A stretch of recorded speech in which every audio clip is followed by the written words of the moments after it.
जय राधा माधव कुंज बिहारी। जय गोपी जन वल्लभ गिरिवरधारी।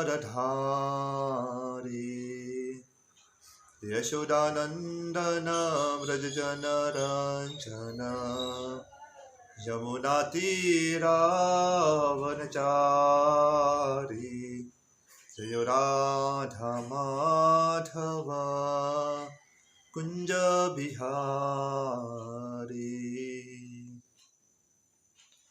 ओम नमो भगवते वासुदेवाय। ओम नमो भगवते वासुदेवाय। ओम नमो भगवते वासुदेवाय। नारायणं नमस्कृत्यं नरं चैव नरोत्तमं देवीं सरस्वतीं व्यासं ततो जायेमुदीरये।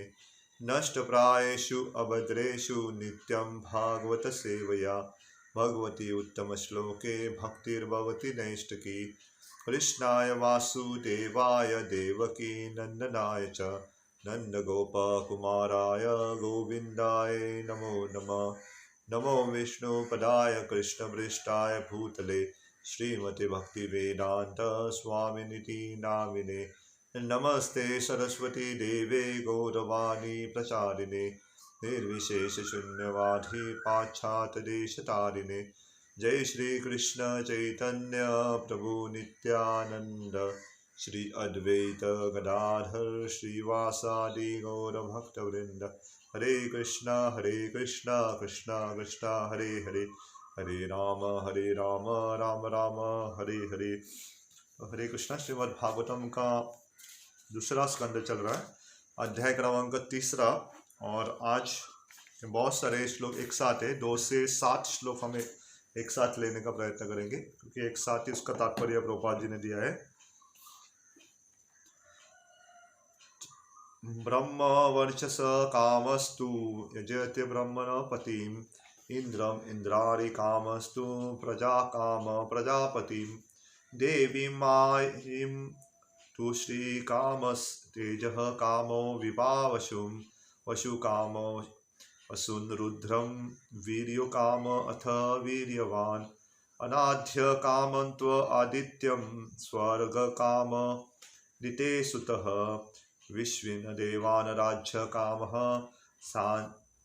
सांध्यन संसाधको वसम आयुष कामो श्री नौ देवतो पुष्टि काम इलम यजेत पृष्ठा काम पुरुषो रोदसी लोक मातरो रूपाभिकामो गंधर्वं स्त्री कामो अप्सर उर्वशीम आदित्यपत्य कामः सर्वेषां यजते परममेष्टिनाम् यज्ञं यज्ञत् यस्य कामः कोशकामः प्रचेतासं विद्या कामस्तु गिरीशाम दाम्पत्यार्थ उमां सतीं। Brahma, the absolute virtuous effulgence, Kamaha too, but one who desires in that way, Yajate do worship Brahmana of the Vedas, Patim the master, Indram the king of heaven, Indriya Kamaha too, by one who desires strong sense organs, Praja Kamaha, one who desires many offspring, Prajapati the Prajapatis, Devim the goddess, Mayam unto the mistress of the universe, too, but Stri Kama, one who desires beauty, Tejaha power, Kama, one who so desires, Vibhavashum the fire god, Vasu Kamaha, one who wants wealth, Vasun the Vasu demigod, Rudran the Rudra expansion of Lord Shiva, Virya Kaman, one who wants to be very strong, built, Atha therefore, Virya one the most powerful, Anna Adhya grains, Kamaha, one who so desires to, but Aditi, mother of the demigod, Swarga, heaven, Kamaha, so desiring, Adite, Sutah, the sons of Aditi, Vishwana, Vishwadeva, Devana, demigod, Rajya Kama, those who hanker for kingdom, Sadhyan, the sadhya demigod, some sadhaka, what fulfills the wisham of the mercantile committee, Ahu Kamaha, desire of long life, Ashvino, the two demigods known as the Ashwini brothers, Devo, the two demigod, Pushti Kama, one who desires a strongly built body, Ilam, the earth, Yajet, must worship, Prashtikamaha, one who desires good fame or stability in post, Purusha, such men, Rodasi, the horizon, Lokamatro, and the earth, Rupa, beauty, Abhi Kamaha, positively aspiring for, Gandharva, that is residents of the Gandharva planet who are very beautiful and are expert in singing, Stri Kamaha, one who desires a good wife, Apsara Urvashim, the society girl of the heavenly demigod, Adipatya Kamaha, one who desires to dominate other, Sarvesham, everyone, Yajate, must worship Parameshtina, Brahma, the head of the universe, Yajnam, the personality of Godhead, Yajet, must worship, Yashaha Kamaha, one who desires to be famous, Kosha Kamaha, one who desires a good bank balance, Prachetasam, the treasurer of heavens, known as Varuna, Vidya Kama, too, but one who desires education, Girisham, the lord of the Himalayas, Lord Shiva, Daptya, Arthaha, and the conjugal love, Urum, Umama Satim, the chaste wife of Lord Shiva, known as Uma. Sorry, ये बहुत श्लोक एक साथ है, दो 3 4 5 6 7, तो 6 श्लोक एक साथ है यहाँ पे। लेकिन यहाँ पे प्रभुपाद ने, अगर आप ध्यान से सुना रहेगा तो ये बहुत सारी कामनाओं के बारे में यहाँ पे उल्लेख किया गया कि किसी को क्या चाहिए तो क्या करना चाहिए। तो क्योंकि शुद्ध भक्त इसकी अभिलाषा नहीं रखते, इसलिए प्रभुपाद ने सारे श्लोक एक साथ ही लिए। ये हमें फर्क नहीं पड़ता, ये हमारी कामना नहीं है। तो क्या क्या है हम देखेंगे एक एक करके, तो तात्पर्य में थोड़ा स्लो जाऊंगा। तो one who desires to be absorbed in the impersonal Brahmajyoti effulgence should worship the master of the Vedas, Lord Brahma or Brahaspati, the learned priest. तो सबसे पहली कामना क्या रहे थे, जिसे ब्रह्म में विलीन होना है, जिसे ब्रह्म ज्योति की प्राप्ति करनी है, उसे किसकी आराधना करनी चाहिए? ब्रह्मदेव की आराधना करनी चाहिए। और जो सारे देवी देवताओं के गुरु है, जिसे बृहस्पति कहते हैं, उसकी जो आराधना करेंगे उनको ब्रह्म ज्योति में लीन होने में मदद प्राप्त होती है। तो ये अगर किसी की आकांक्षा है कि उसे ब्रह्म ज्योति में लीन होना है, जाना है, तो क्या करना चाहिए? भगवान ब्रह्म और बृहस्पति जो देवता है उनकी जो हमें आराधना करनी चाहिए। तो one who desires powerful sex should worship the heavenly king Indra, and one who desires good progeny should worship the great progenitor called the Prajapatis. तो जिसे संभोग करने की इच्छा है उसे इंद्र भगवान की पूजा करनी है, और जिसे प्रजा या उनके बच्चे संतान, अच्छी संतान चाहिए तो उसे प्रजापति की पूजा करनी है। तो अगर किसी को अच्छा संभोग की शक्ति चाहिए तो इंद्र भगवान मदद करते, और अच्छी संतान चाहिए तो उसे प्रजापति जो है वो मदद करते। तो one who desires good fortune should worship Durga Devi, the superintendent of the material world. One desiring to be very powerful should worship fire, and one who aspires only after money should worship the Vasus. तो यहाँ पे भी खास करके किसी को भाग्य या अच्छा भाग्य चाहिए तो उसे माता दुर्गा की पूजा करनी चाहिए। तो हमें दूसरा, किसी को शक्ति या बहुत शक्ति चाहिए उसे अग्नि की पूजा करती है, और जिसे केवल पैसे की प्राप्ति चाहिए वो वसुस या उसे कहते हैं, हाँ, वसुस की पूजा करते। तो यहाँ पे ये कंफ्यूज नहीं होना चाहिए कि लक्ष्मी देवी के भी यही गुण रहे। लक्ष्मी भी हमें भाग्य दे सकती है और लक्ष्मी देवी भी हमें लक्ष्मी या पैसा देती है, लेकिन यहाँ पे विशेष करके पार्वती देवी को भाग्य से संबोधित किया गया है। बाद में अगर किसी को शक्ति चाहिए तो हम अग्नि को पूजा करते, और उसके साथ साथ किसी को केवल लक्ष्मी, केवल पैसा की अनुभूति है तो वसुस मदद करते। तो महालक्ष्मी या जो है वो भगवान की अर्धांगिनी है, वो तो ये तो वस्तु देती है, उसके साथ साथ हमें उससे ज़्यादा जो भगवान की शुद्ध भक्ति है वो भी दे सकती है, तो इसलिए उसे भाग्य लक्ष्मी भी कहते हैं। तो one should worship the Rudra incarnation of Lord Shiva if one wants to be a great hero. तो बहुत सारे लोगों की अभिलाषा रहती है कि उसका पूरे समाज में नाम हो, एक हीरो अभिनेता के समान उसे लोग पहचाने। तो उस ऐसे लोगों को भगवान रुद्र की पूजा करनी चाहिए, और ये रुद्र जो है भगवान शिव के अंश है या शिव जी के अंश है। तो किसी को उसका नाम चाहिए, तो किसी को अपने पूरे नेता या पूरे ऐसा समाज में बहुत लोकप्रिय होना है तो रुद्र पूजा करनी चाहिए। One who wants a large stock of grain should worship Aditi. One who desires to attain the heavenly planet should worship the sons of Aditi. तो किसी को धान्य की आवश्यकता है, कड़ धान्य की आवश्यकता है, चावल गेहूं इत्यादि जिसकी कमी ना हो, तो माता इनकी जो अदिति माता है, जो देवी देवताओं की जो माँ है, उसकी पूजा करनी चाहिए। और अगर किसी को जो स्वर्गलोक की प्राप्ति करनी है तो ये अदिति की जो पुत्र है उनकी पूजा करनी चाहिए। अदिति के पुत्र कौन है, उसे आदित्य कहते हैं। तो बहुत सारे तो सारे देवी देवता उनकी जब हम पूजा करते हैं तो हमें स्वर्ग की प्राप्ति होती है। तो ये आराधना है। तो one who desires a worldly kingdom should worship Vishwa Deva, and one who wants to be popular with the general mass of population should worship the Sadhya demigod. तो विश्व देव की पूजा करने से क्या होता है कि सभी ये भौतिक जो सृष्टि के राज्य की आपको प्राप्ति होती है। तो पूरे इस भौतिक जगत में राज्य प्राप्त करना है तो विश्व देव की पूजा करनी है। और इसके अलावा अगर किसी को जन बहुत लोकप्रिय होना है, पॉपुलर होना है, लोकप्रिय अपने समाज में, तो उसे कहते हैं साध्य देवता की पूजा करनी चाहिए। तो ये साध्य क्रमांक एक देवता और रहते हैं, उनकी पूजा करने से हमारा नाम बहुत विख्यात होता है। तो अगर भक्तों के लिए मालूम नहीं रहेगा, ऐसा कहते हैं खास करके जितने भी भक्त नरसिंह आरती कहते हैं ना, तो नरसिंह आरती में भी ये खास करके आपको विशेष गुण प्राप्त होता है कि आप बिना चाहे लोकप्रिय हो जाते हो।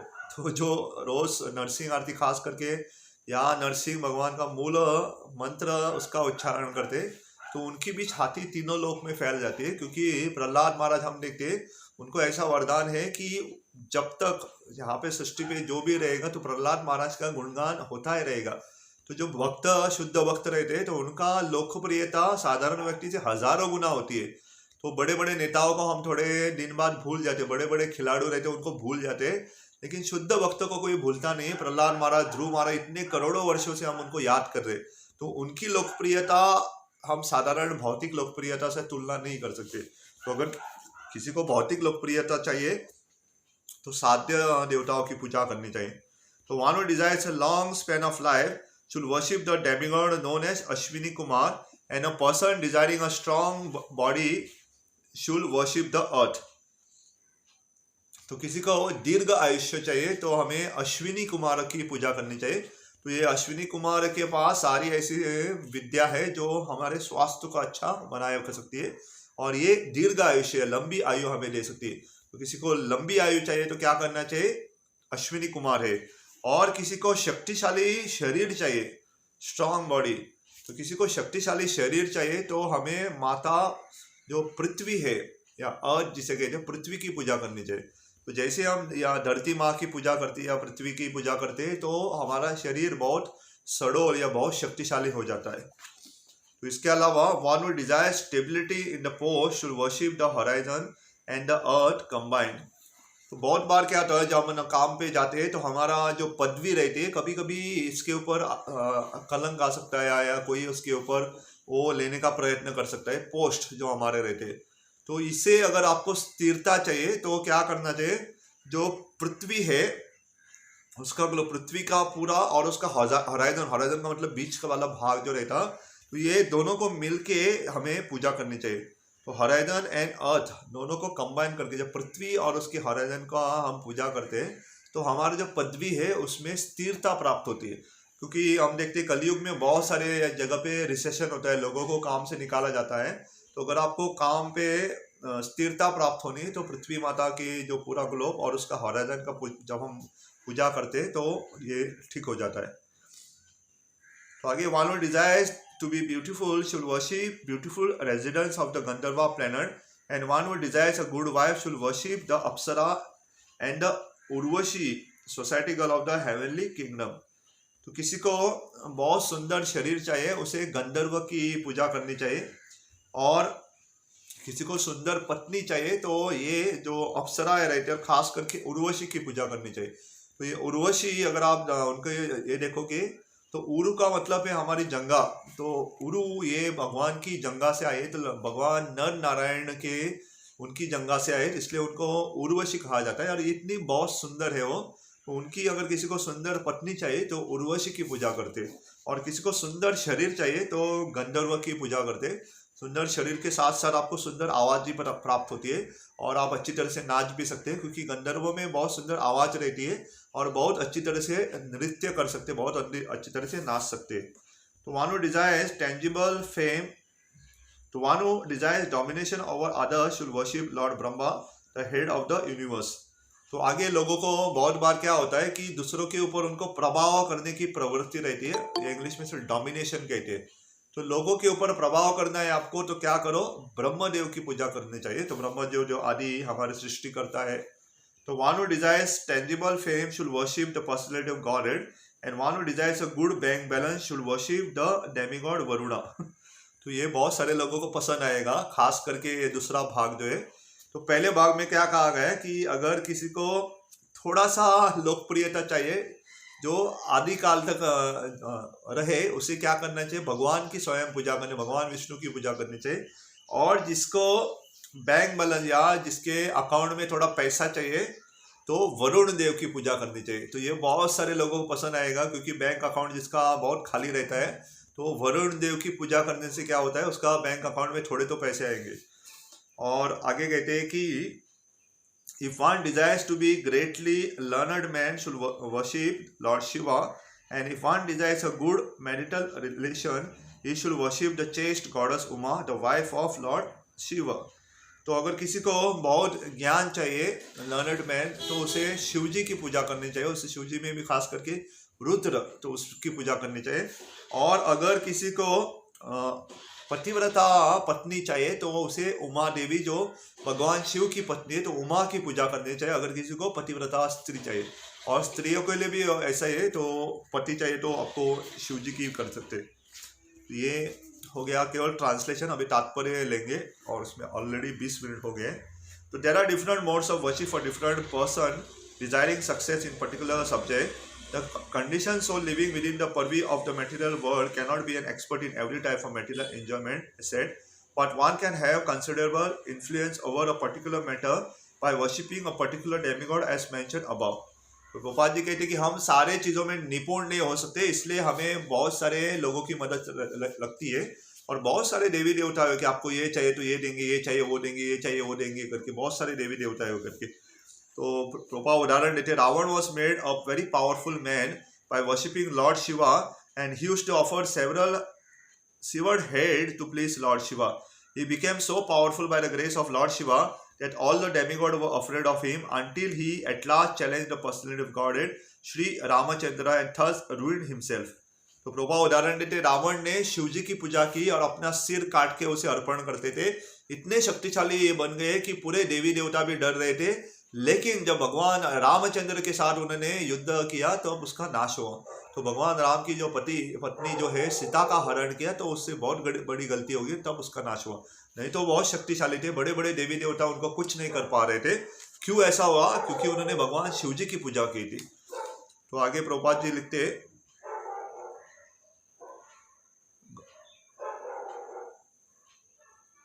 in other words, all such person who aspire after gaining some or all of the material object of the enjoyment of gross materialistic person are on the whole less intelligent, as confirmed in the Bhagavad Gita 7.220.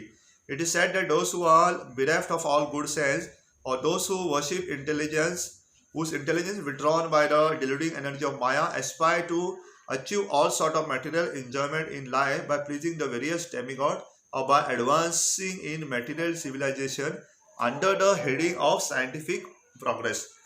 तो जो कम बुद्धि के लोग रहते हैं उनको मालूम नहीं है कि भौतिक ये उपलब्धि प्राप्त करना बहुत कम स्तर की बात है करके, क्योंकि अगर हमें मालूम है कि हम कुछ लेके नहीं जाने वाले, तो ये कम बुद्धि के लोग क्या करते, ऐसी भौतिक आकांक्षाएं रखते। तो जो बुद्धिमान लोग रहते हैं, भगवद गीता के 7वें अध्याय के 20वें श्लोक में कहा गया है, कम बुद्धि वाले लोग क्या करते, भक्ति करना नहीं चाहते, वो ऐसे प्रलोभन से आकर्षित होके धन, सुंदरता, नाना प्रकार की शक्ति के बारे में पीछे भागते, लेकिन शुद्ध भक्त इसकी अभिलाषा नहीं करते।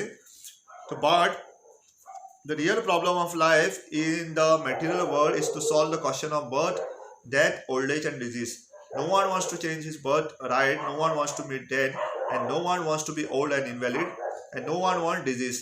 But this problem are solved neither by the grace of any demigod, nor by the so-called advancements of material science.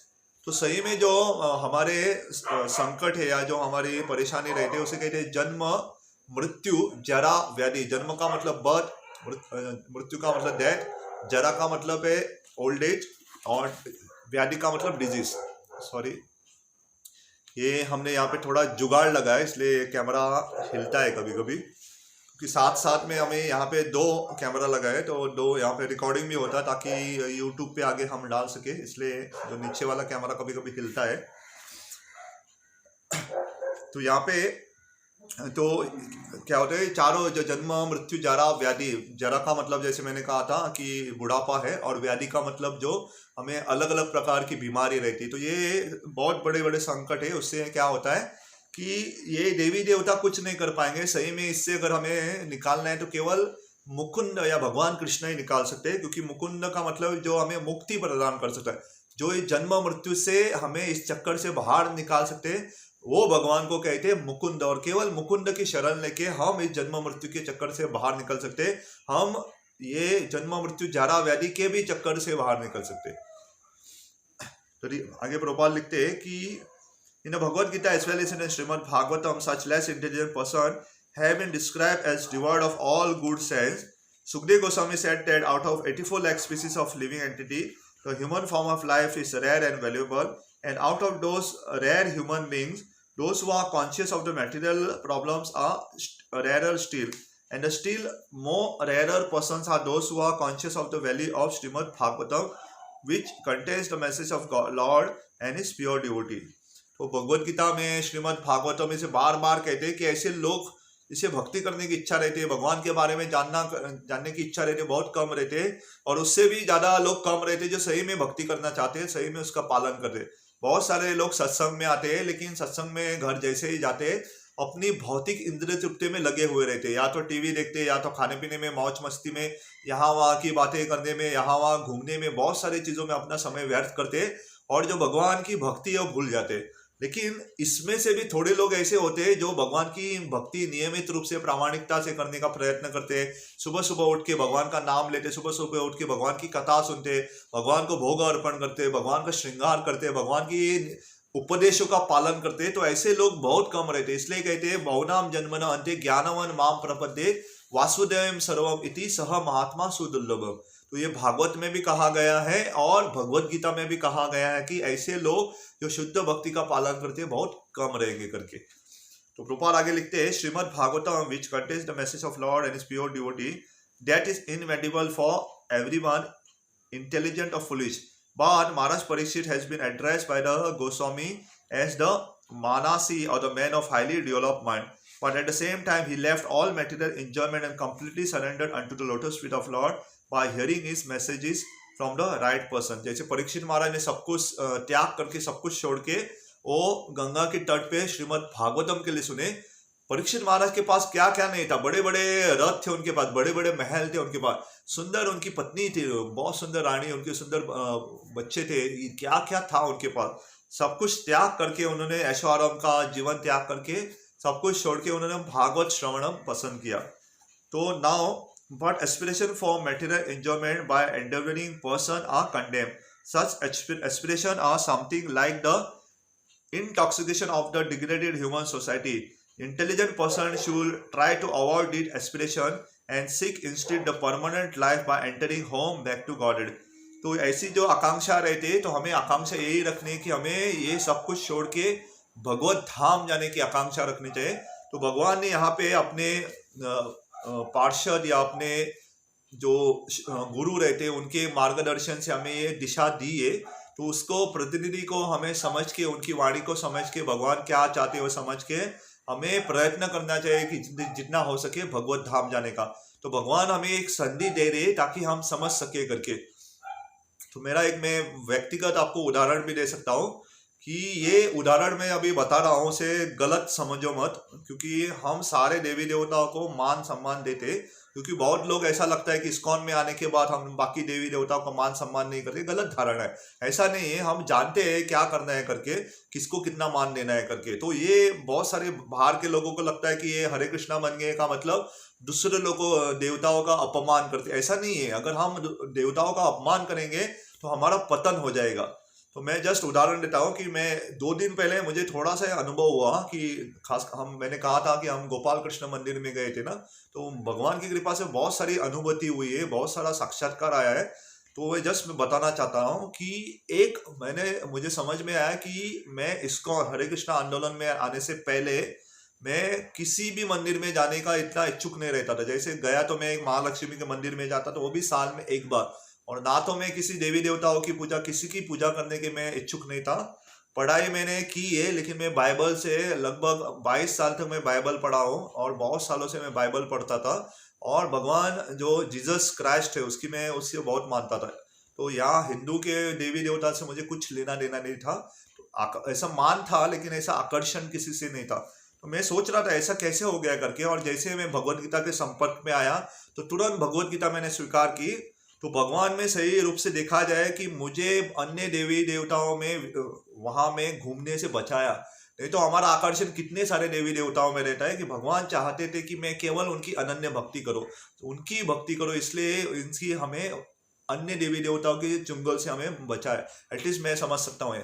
तो इसे गलत दृष्टिकोण से मत समझेगा। तो मैं क्या बोल रहा हूँ उसे समझने के लिए आपको थोड़ा समय लग सकता है, क्योंकि जो शुद्ध भक्ति, हम अनन्य भक्ति रहते हैं, तो भगवान चाहते हैं कि हम उनकी भक्ति करें, ना कि यहाँ वहां मुंह मारे। अगर कोई पति है तो उनकी पत्नी क्या करती है, केवल उनसे प्रेम करे। वो हर एक पति चाहेगा, हर एक पत्नी चाहेगी कि उसका पति जो है उनसे ही प्रेम करे, ना कि अलग अलग जगह पे मुंह मारे करके। तो वैसे भगवान चाहते हैं कि हम उनकी अनन्य भक्ति करें, ना यहाँ वहां देवी देवता से मांगे करके। तो ये जानने के लिए हमें थोड़ा समय लगेगा। और भगवान चाहते हैं, तो भगवान ऐसे कहते हैं कि वो पॉजेसिव हस्बैंड है, तो वो चाहते हैं कि उनके भक्त है कि उनकी केवल पूजा करें और किसी की ना करे करके। इसका मतलब ये नहीं कि हम दूसरे देवी देवता का अनादर करें, इसका मतलब वो नहीं है। इसका मतलब ये भगवान चाहते हैं कि उसकी अनन्य भक्ति करें, उसको ये हम ध्यान दे करके। तो ये थोड़ा हमें गलत नहीं समझना चाहिए। लेकिन जब हम, क्योंकि यहाँ वहाँ अन्य देवी देवता, तो हम आज भी श्लोकों में देखा है कि वो आपको मोक्ष प्रदान नहीं कर पाएंगे। जब गजेंद्र को संकट में फंसे, उन्होंने कमल उठा के पुकारा कि जो सर्वश्रेष्ठ भगवान है, तो वहां पे बहुत सारे देवी देवता उनको मदद करने के लिए आए थे। लेकिन जब गजेंद्र ने कहा कि सबसे बड़े भगवान मेरी मदद करो, सारे पीछे हट गए। ब्रह्मा पीछे हट गए, शिवजी पीछे हट गए, इंद्र वरुण सारे पीछे हट जाते, और भगवान विष्णु आते। तो हमें जानना चाहिए कि कोई सही में मदद नहीं कर सकता है। तो हमें हमारा समय बाकी के देवी देवता में व्यर्थ नहीं करना चाहिए। तो बाकी की देवी देवता की एक सीमा रहती है। अगर आप चपरासी के पास जाओगे, चपरासी कितना काम करेगा, तो सीधे हमें प्रिंसिपल के पास जाना है। प्रिंसिपल है भगवान श्री कृष्ण। या हमें प्राइम मिनिस्टर के पास जाना, ना कि छोटे छोटे मंत्रियों के पास जाना है। तो इसका मतलब बार बार मैं वापस वही कह रहा हूँ, इसका मतलब ये भी नहीं है कि अगर आप किसी के गणेश जी का, अन्य देवताओं का आपको मंदिर प्राप्त हुआ तो मंदिर में मत जाओ, उसकी पूजा मत करो, उसको आप मान सम्मान मत दो। तो उसे जितना चाहिए उसे मान सम्मान तो हम देना ही है करके। लेकिन उसे भगवान या उसे परम तुम्ही ये समझना, सर्वस्व समझना, ये गलत धारणा है। तो वो देवताओं को भी पसंद नहीं आएगा कि आप उसे परम स्तर पे पहुंचा रहे हो। अगर आप स्कूल में जाते हो और चपरासी को कहते हो कि आप ही प्रिंसिपल हो, आप ही प्रिंसिपल हो, मेरे बच्चे का एडमिशन करो, चपरासी कहेगा आप पागल लोग हो करके, प्रिंसिपल मैं नहीं हूँ, हेडमास्टर मैं नहीं हूँ, और कोई है करके, मैं तो यहाँ पे केवल आपके फॉर्म लेने के लिए हूँ, मैं यहाँ का चपरासी हो रही हूँ। तो वैसे अगर हम छोटे छोटे देवी देवताओं को कहेंगे आप ही हो करके, कभी कभी ग्राम्य देवता रहते हैं हमारे, बाद में हमारे कुल देवता रहे, उनको ही हम करेंगे कि ऐसा ऐसा करके, तो ये गलत धारणा है। लेकिन अगर आपके कुल देवता स्वयं भगवान कृष्ण है तो ठीक धारणा है। तो इसमें फर्क समझना आना चाहिए। तो ये हम नहीं कह रहे, भगवत गीता पढ़ लो थोड़ा, तो भगवत गीता में साफ साफ कहा है, जितने हिंदू धर्म का प्रामुख ग्रंथ क्या है, भगवत गीता है। तो भगवत गीता के आधार पे हम ये कह रहे हैं, ना कि समाज में जो धारणा चले उसके आधार पे। तो हम जो लोग कह रहे हैं उसके हमें फर्क नहीं पड़ता, जो भगवान कृष्ण कह रहे हैं कि उससे हमें फर्क पड़ता है। और भगवान कृष्ण कहते हैं कि मैं ही आराध्य, मैं ही सर्व देवों का देव हूं करके। तो भगवान, हालांकि शिव जी का भी नाम महादेव है, लेकिन सही में देवों का देव जो है कृष्ण है। तो हम जब शास्त्र पढ़ते हैं तो ये ज्ञान प्राप्त होता है। तो इसलिए मैं बार वापस कहूंगा कि एटलीस्ट मुझे तो ये अनुभव है कि भगवान ने मुझे इतने सारे देवी देवताओं के चंगुल से पहले से बचाया है। तो मुझे किसी देवी देवता से पहले से आसक्ति नहीं थी। जैसे भक्ति में आया तो तुरंत मैंने भगवत गीता को स्वीकार किया, तुरंत मैंने भागवत पढ़ के समझ में आया कि ये स्वयं भगवान ही है करके, तो भगवान से आसक्ति हुई। तो भगवान ने ऐसे मुझे आरक्षण से बचा के रखा ताकि मैं उनकी अनन्य भक्ति करूं, और किसी से मुझे लेना देना नहीं है। तो मैं वापस रुकने से पहले वापस कहूंगा, लेना देना नहीं है इसका मतलब नहीं कि हम अपराध करेंगे। तो जहां जहां हम जाएंगे उनका तो हम मान करना ही पड़ेगा, क्योंकि शिवजी भी है वो वैष्णव यथा शंभु है। सारे वैष्णव में सबसे बड़े भगवान वैष्णव है, भक्त है।